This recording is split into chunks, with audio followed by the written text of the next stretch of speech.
बिस्मिल्लाहिर्रहमानिर्रहीम। अस्सलाम वालेकुम। Welcome to mister M S Gauri. आज हमारी माइक्रोसॉफ्ट एक्सेल की क्लास नंबर 3 है। आज हम लोग पढ़ने जा रहे हैं कंडीशनल फॉर्मेटिंग। ठीक है, कंडीशनल फॉर्मेटिंग होता क्या है ऑप्शन। ठीक है, कंडीशनल फॉर्मेटिंग में आप लोग अपनी कंडीशंस के थ्रू जो है वो अपने सेल्स को, अपने कॉलम को जो है वो फॉर्मेट करते हैं। फॉर्मेट क्या है, फॉर्मेटिंग क्या है, जैसे कि मैंने आपको पहले क्लासेस के अंदर या एम एस वर्ड की हमने क्लासेस के अंदर देखा था कि फॉर्मेटिंग हर उस ऑप्शन को या हर उस चीज को या हर उस परफॉर्मेंस को या हर उस एक्शन को कहते हैं जिसके अंदर आप किस अपने फॉन्ट का colour, background colour, line colour, border colour change करते हैं। ठीक है, तो अब यही फॉर्मेटिंग हमारी कंडीशन के थ्रू हो, यानी कि अगर मैं कोई कंडीशन दूं इसको कि जैसे फॉर एग्जांपल आपको अभी यहाँ पे 45 लिखा हुआ नजर आ रहा है।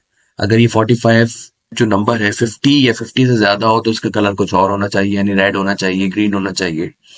ठीक है, तो इसी तरीके से आप लोग इसके ऊपर फॉर्मेटिंग अपनी कर सकते हैं। ठीक है, तो आइए स्टार्ट करते हैं किस तरह होगी। फॉर एग्जांपल सबसे पहले मैंने इस सेल को या इस कॉलम को पूरा सिलेक्ट कर लिया।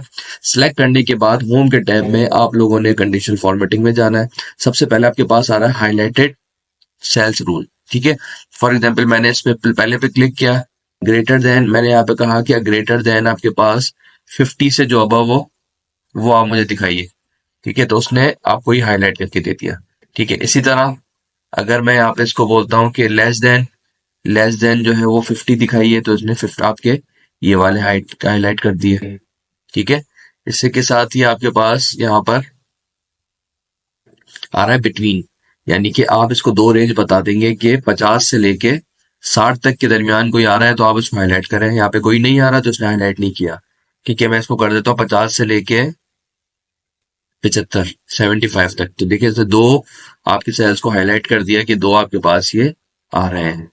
ठीक है, इसी तरह फिर कंडीशनल फॉर्मेटिंग में जाएंगे, इक्वल टू।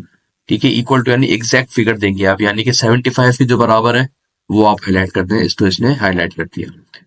इसके बाद अगर यहाँ पर आपके पास बोले टेक्स्ट दैट कंटेन, यानी कि वो सेल सिलेक्ट करें जिसके अंदर आपके पास पर्टिकुलर टेक्स्ट है या पर्टिकुलर नंबर है। फॉर एग्जाम्पल मैंने कर दिया यहाँ पे 65, तो देखिए ऑटोमेटिक जहां जहां 65 होगा उसने उसको सिलेक्ट कर दिया। इसी तरीके से अगर मैं 45 करता हूँ तो 45 को सिलेक्ट कर लेगा वो। इसके बाद आपके पास इसके अंदर ये ऑप्शन आ रहा है डुप्लीकेट वैल्यूज। ठीक है, डुप्लीकेट वैल्यूज में क्या है, आप एक जैसी जो वैल्यूज होगी उसको हाईलाइट कर लेगा। देखें जैसे कि इसने यहाँ पे हाईलाइट करके दिखा दिया। ओके करेंगे, अप्लाई कर देगा। इसके साथ ही आपके पास एक और ऑप्शन आ रहा है डेट का। ठीक है, मैं आपको बताता हूँ अभी ये डेट का क्या है। फॉर एग्जाम्पल मैं जब डेट सेलेक्ट करता हूँ तो उसके लिए मुझे डेट का जो है वो थोड़ा सा सिनेरियो यहाँ पर बनाना पड़ेगा ताकि मैं आपको अच्छे से समझा सकूं। देखिए जैसे कि यहाँ पर मैंने कुछ सीरीज बनाई है डेट्स की जिसके अंदर आपके पास डेज भी आ रहे हैं, डेट भी आ रही है, मंथ भी आ रहे हैं, ईयर भी आ रहा है।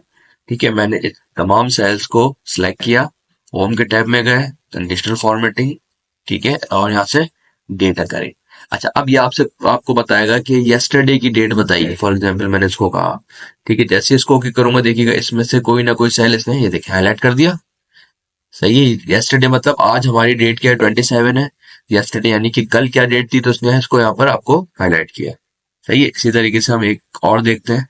मैंने इसको सिलेक्ट किया, सिलेक्ट करने के बाद कंडीशनल फॉर्मेटिंग, डेटा करें।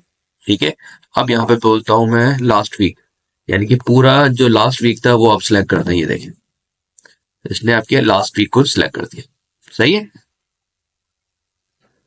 अच्छा, इसके बाद आपके पास यहाँ पर आ रहा है टॉप। ठीक है, टॉप 10 यहाँ पर हाईलाइट कर देगा। जैसे कि फॉर एग्जांपल मैंने इसको सिलेक्ट किया, सिलेक्ट करने के बाद मैंने यहाँ पर इस कंडीशनल फॉर्मेटिंग।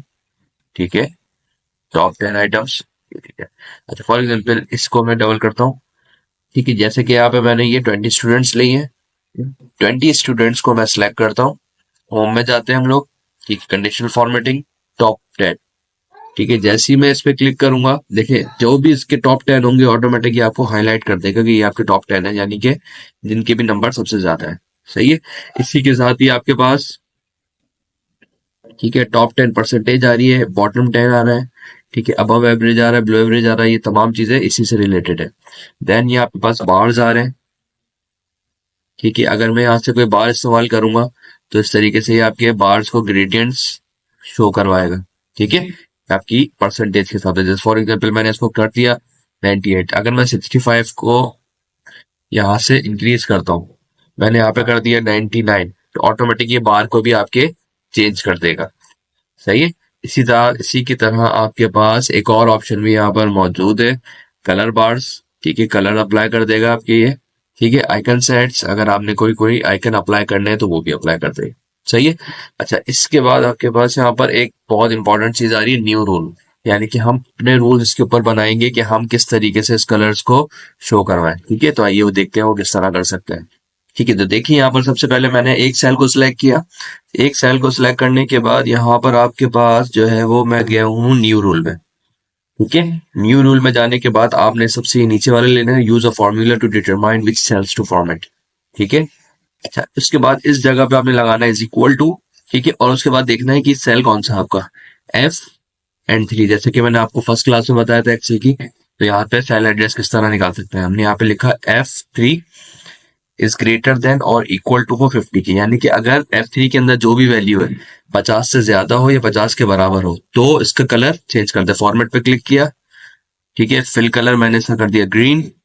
ठीक है, और इसका फॉन्ट कलर जो मैंने कर दिया है व्हाइट। ठीक है, ओके करेंगे। ओके करेंगे। सही है, अभी कोई कलर नहीं आया इसके ऊपर। दोबारा हम जाएंगे होम के टैब में, कंडीशनल फॉर्मेटिंग। अब हमने न्यू रूल में नहीं जाना, अब हमने जाना है मैनेज रूल में। मैनेज रूल पे क्लिक किया। ठीक है, और यहां से कर देंगे हम न्यू रूल, वही लास्ट वाला लेंगे, is equal to F3 is less than 50। और अगर आपके पास F3 की वैल्यू 50 से कम हो तो क्या हो, फॉर्मेट में गए, फिल कलर को मैंने रेड कर दिया और फॉन्ट कलर को यहां से मैंने कर दिया व्हाइट। ओके करेंगे। ओके करेंगे, अप्लाई। देख, हो गया 45। जैसे ही मैं यहाँ पे 46 करूंगा अभी भी रेड है, 48 अभी भी रेड है, 50 जैसे ही करूंगा मैं ग्रीन हो जाएगा। सही है, क्यों? क्योंकि मैंने यहाँ पे कंडीशन लगाई थी कि 50 से ज्यादा या 50 के बराबर हो तो आपको उसको ग्रीन कर दे, और उससे अगर एक भी नीचे होगा, 49.99 भी नीचे होगा तो भी रेड होगा ये। सही है, तो ये है हमारी कंडीशनल फॉर्मेटिंग कि हम किस तरीके से इसको अप्लाई कर सकते हैं। अच्छा, यही चीज अगर आपने सब पे अप्लाई करनी है तो आपने करना क्या होगा, ये सेल को सिलेक्ट करेंगे। यहाँ पर हम लोगों ने यहाँ पर कंडीशनल फॉर्मेटिंग देखी थी, एमएस वर्ड की क्लास में भी देखी थी। अगर आपने एमएस वर्ड की क्लासेस नहीं ली तो प्लीज जाकर जरूर लीजिए, इसमें बहुत सारे ऑप्शन है जो हमने एमएस वर्ड के क्लासेस के अंदर कवर किए हैं। ठीक है। अच्छा, उसके लिए क्या करेंगे, आपने यहाँ पर एक सेल पे सिलेक्ट किया जिसपे कंडीशनल फॉर्मेटिंग अप्लाई की है, फॉर्मेट पेंटर में जाएंगे और तमाम सेल्स को जहां जहां आपने ये फॉर्मेटिंग अप्लाई करनी है उसको अप्लाई कर देंगे। ठीक है, ऑटोमेटिक सब पे कंडीशन आपके पास और ये फॉर्मेटिंग अप्लाई हो गई। अगर मैं किसी एक को भी रैंडमली चेंज करता हूँ, 49 करता हूँ तो रेड हो जाएगा, अगर मैं 50 करता हूँ तो ये ग्रीन हो जाएगा। ठीक है, तो आई होप आपको कंडीशनल फॉर्मेटिंग अच्छे से समझ में आ गया होगा। ठीक है, इंशाल्लाह अगली क्लास में फिर मुलाकात होगी, जब तक के लिए अल्लाह हाफिज।